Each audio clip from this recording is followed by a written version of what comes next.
with the first line, a little bit throws us in right at the deep end, right? So the first line is, the supreme understanding is to realize the meaning of selflessness. So in Buddhism, there are three basic, what is said to be signs of how things really are. The first is the essential underlying unsatisfactoriness of a life lived in delusion, which is called dukkha. After the Buddha attained enlightenment, when he then went and taught what is called the first turning of the wheel of the Dharma, his first teaching, it wasn't on bliss and light and love. It was on the dis-ease which all of us are suffering from for as long as we do not see things as they really are. It was like a doctor saying, okay, you're sick. We're all ill. But this is the cause of the sickness. Good news, fundamentally, we're completely healthy. And this is the remedy for overcoming our sickness. So this is called the Four Noble Truths of the truth of dukkha, of this dis-ease or suffering underlying. Why are we suffering? Because of the grasping mind, the mind which catches and clings and is attached, which is due to our misconception of our true nature. And then the fact that ultimately we are completely okay. There's nothing wrong. So the first sign of being is the underlying dissatisfaction of life. Why is it this underlying dissatisfaction? Because everything is impermanent and we want things to last. We don't want to admit that moment to moment to moment everything is changing, including ourselves. But we want to hold on to that which gives us a sense of pleasure and security, and therefore we suffer very much when things change, when we lose, when the things which one time seemed to us to be something which we could believe in suddenly transform. And so this attachment, this grasping, is caused by the fact that we are holding on to something which by its very nature is fluid. And changing moment to moment to moment. And because everything is changing moment to moment to moment, where is the self? We have the idea that we are a solid, autonomous, unchanging me at the center, like a spider in its web. This is very deep in our psyche. We identify with this inherent sense of I. And that is also very much, what's the word?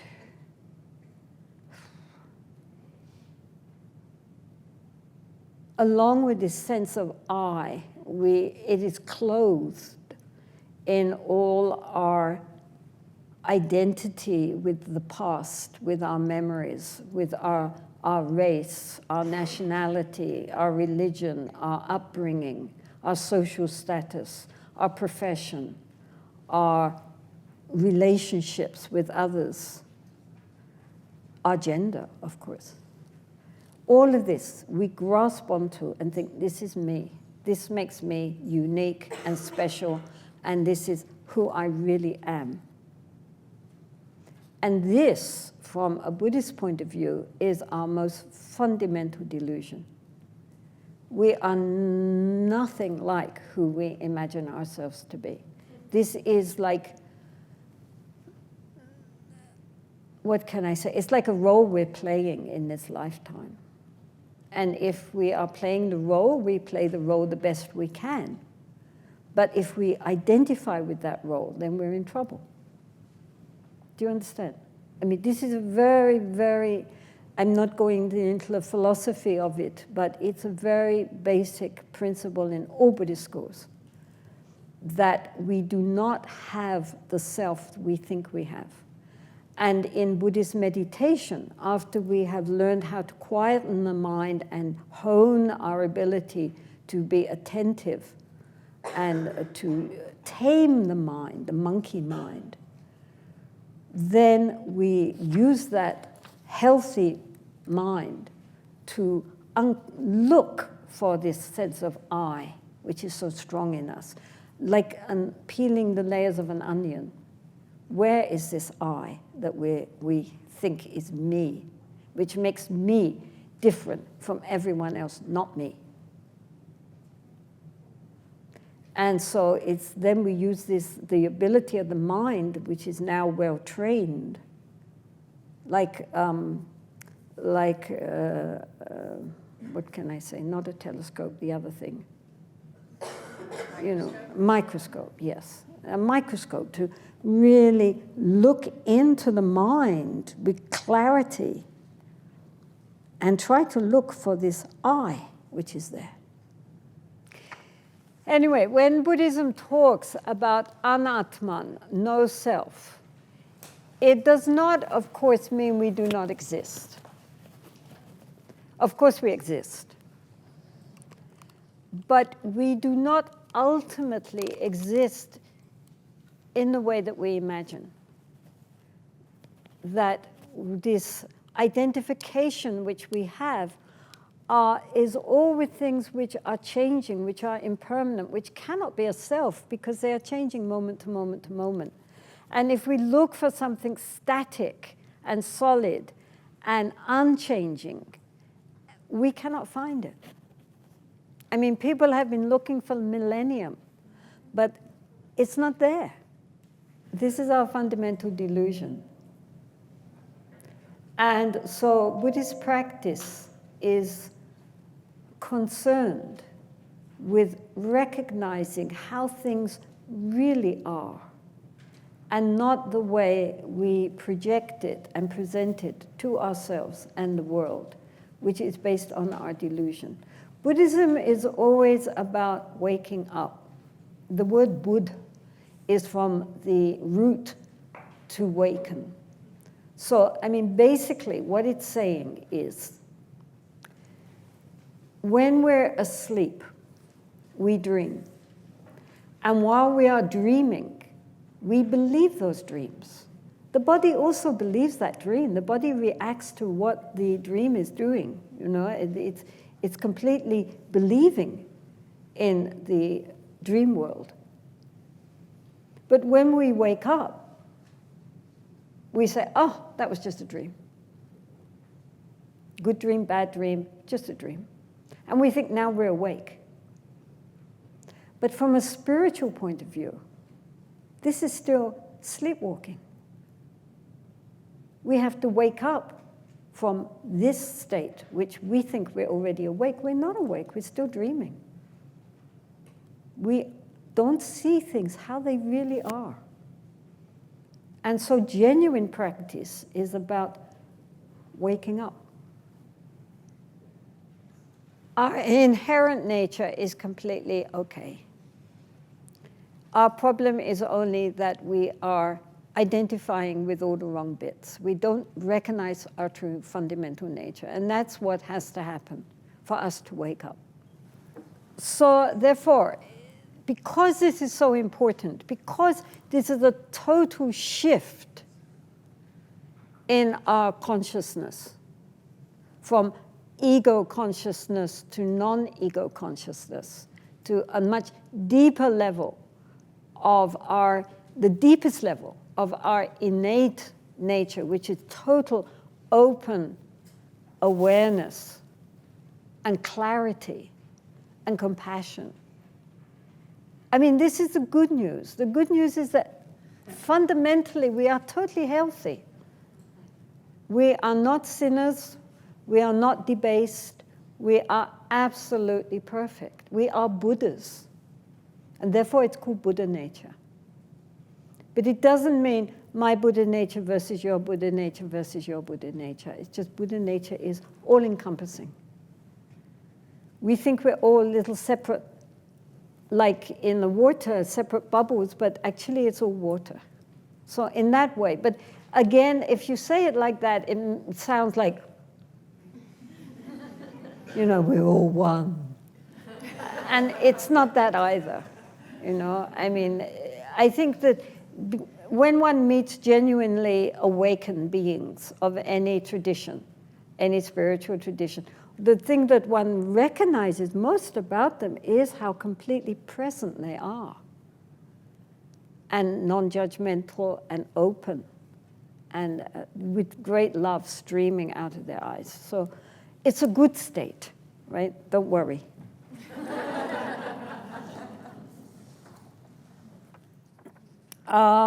So he says the supreme understanding is to realize the meaning of selflessness. Later he goes on about the selflessness of external things. This is our own personal selflessness.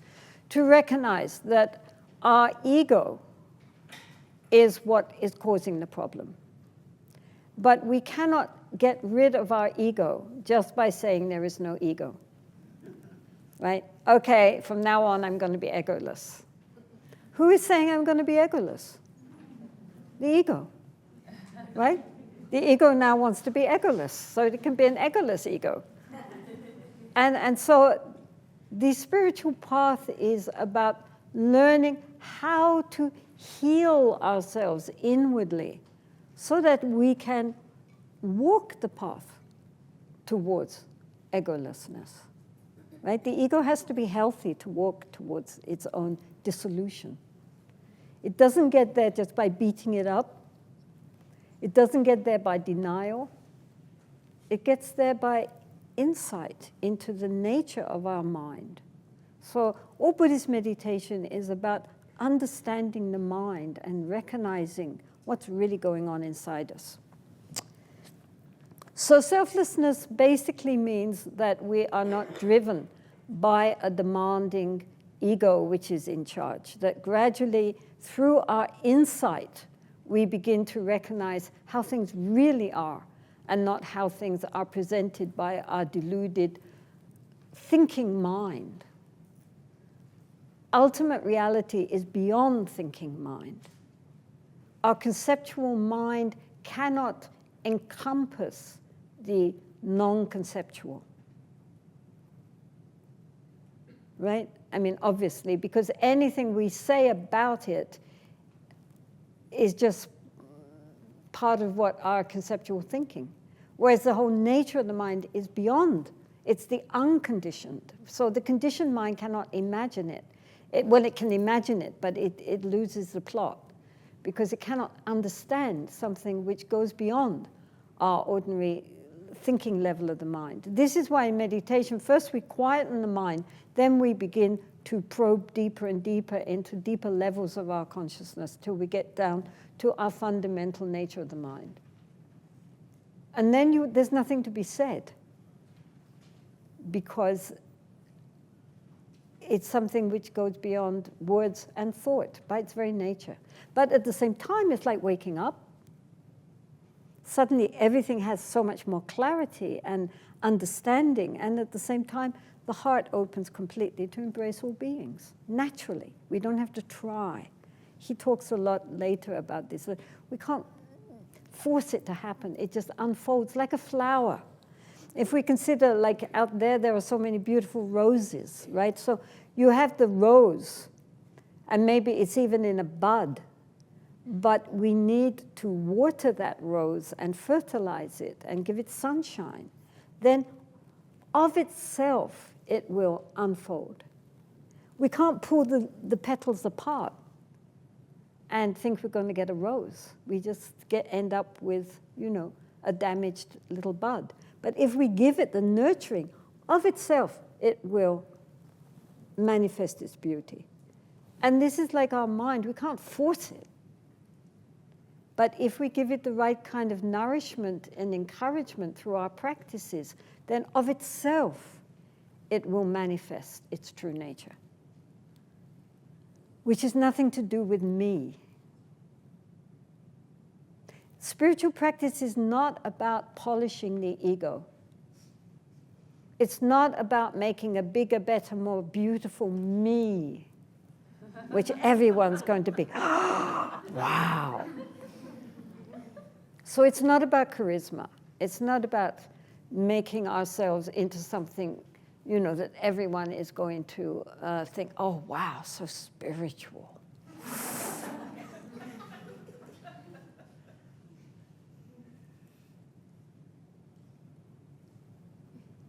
It's about dropping all our false identifications and coming back to our true nature, which we can use the ego. The Buddha himself said, I too use conceptual language, but I am not fooled by it, right? So of course we say, you know, I went here, I did that, I'm doing this, I think this. It's not that we just end up being blanked out, but we know it's just conceptual language. It's just relative truth. It's not absolute truth. So he starts, therefore, by saying, the supreme understanding which underlies everything else which we are doing is to realize that we are not who we think we are. And anything we think we are not that. Right? It's okay, it's a role we're playing, but if we identify totally with that role, we're really in trouble. If we had met ourselves, I mean, from a Buddhist point of view, there are endless past lives and endless future lives. So if we'd met ourselves in our past life, we wouldn't know who we were. Probably a different race, a different gender, different everything. Who's that? And future lives likewise. How do we know? It's just a role we're playing. So while we're playing that role, we play it the best we can, but we don't think that's who we really are. This is called also in Buddhist parlance, emptiness. Emptiness doesn't mean nothing, and it doesn't mean void.